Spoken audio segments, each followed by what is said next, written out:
Well, Rob, I suppose firstly we must talk on the big news today. Louis Rees Summit to head to America, the NFL international player pathway to try and get into the NFL. What do you make of that? It's all a bit sudden. I suppose you're just reading it as well, like myself. It's a big call from him, isn't it? It is a big call, Stu, and I must say, when I read it, I was very surprised.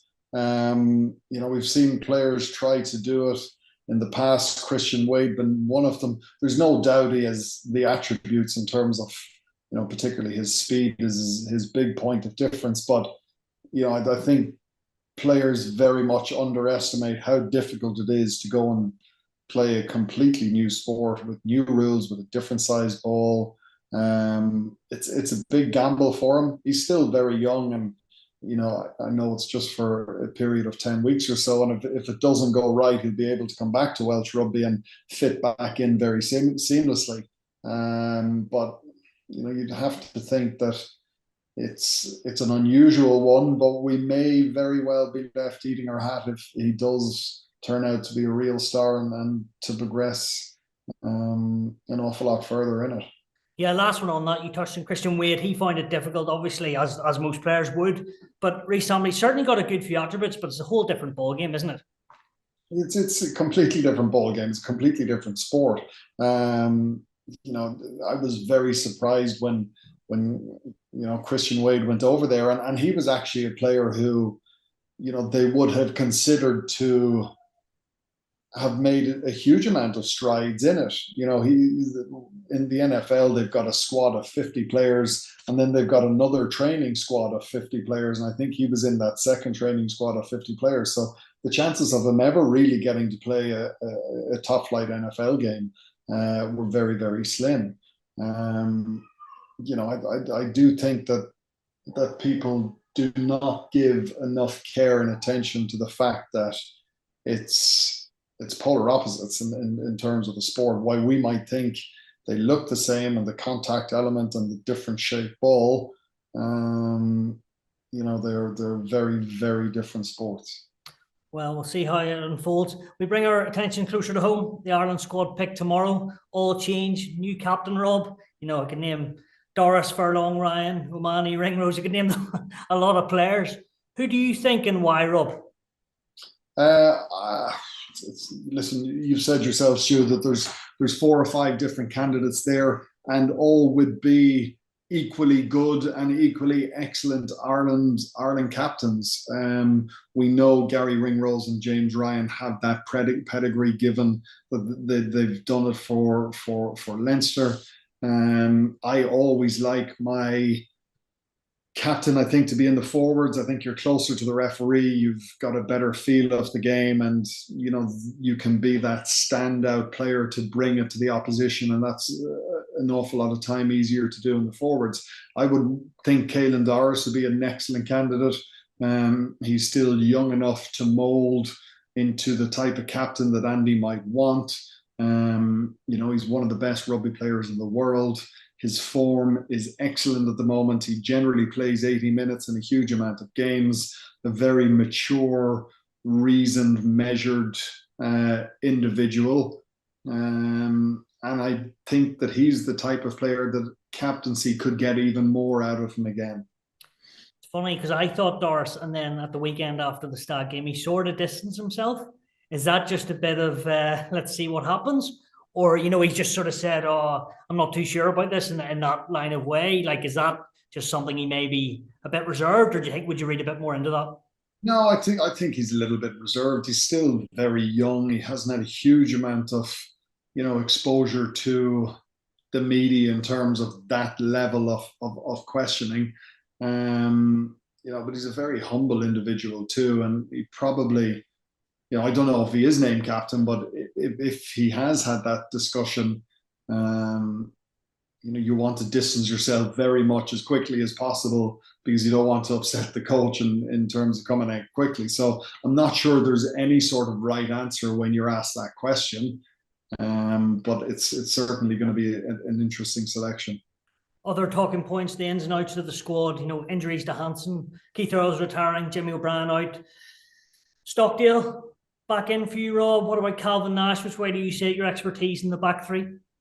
I think Stockdale's had a superb few weeks. It's brilliant to see him back, his form back to the level that we are used to seeing him, and we know that he's capable of.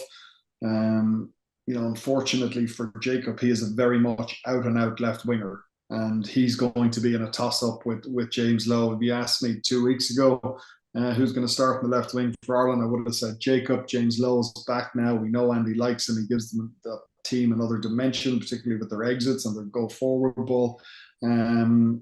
But the very promising thing for him is that his form is back, and he's very much in that discussion for the number 11 jersey, which is not something we've seen over the last few weeks. In terms of the right wing, a real shame Jimmy O'Brien isn't fit, because I think this would have been a very good opportunity for him to kick on and to grow on what he's done for Ireland over the last 12 to 18 months.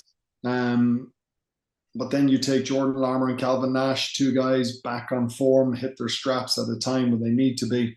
So, I suspect it's between those two guys. So everyone's fit. Everyone that's available for the squad tomorrow. Who's your back three for France? I think James Lowe on the left wing, Hugo at full back.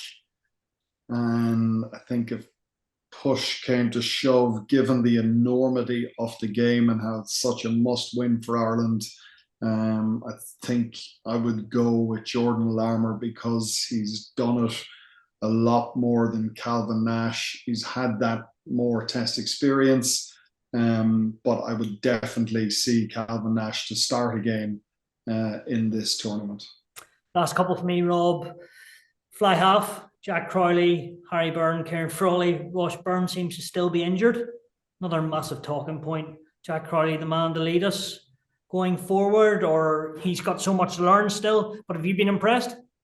I have been impressed. I've always been impressed with Jack. I think he's got everything that needs to be in one's arsenal to be a top international player.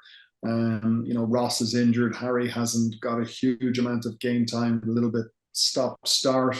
I've always been an enormous fan of Frawley, particularly at number 10. I would like to have seen him got more game time at 10 in the last month or 6 weeks, because I think he would really have flourished there. What do you think's happening there, Rob? It seems a bit strange from the outside. It is strange, and it's one of those ones that, because we're on the outside, we're never really going to understand the full picture of it. But he could be a great international number 10. But I think Jack has performed well enough over the last few months that it's now his time to get his opportunity and see if he can take it. What else are you looking forward to see most from an Irish perspective in this Six Nations? John, I'm really looking forward to the French game. It's a massive, massive occasion. Obviously, the World Cup has bitterly disappointing for them in France. I think there's going to be a whole new element of pressure, environment, atmosphere. The French are going to be insanely excited about a late kickoff on a Friday night in a new stadium. So I'm really interested and looking forward to seeing what sort of level they can pitch up on that first week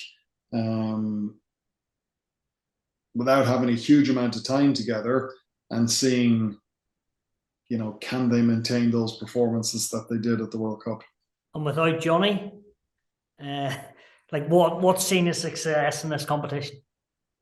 Listen, he's going to leave a huge void, isn't he? In terms of his captaincy, in terms of his play, and his day-to-day training within the environment, and how he gets the best out of everyone around him. So it's going to take time to fill that position. And if it is Jack, he's going to need time, before we even start mentioning him consistently in the same sentence as Johnny. I think we need to be very patient with him in terms of his performances.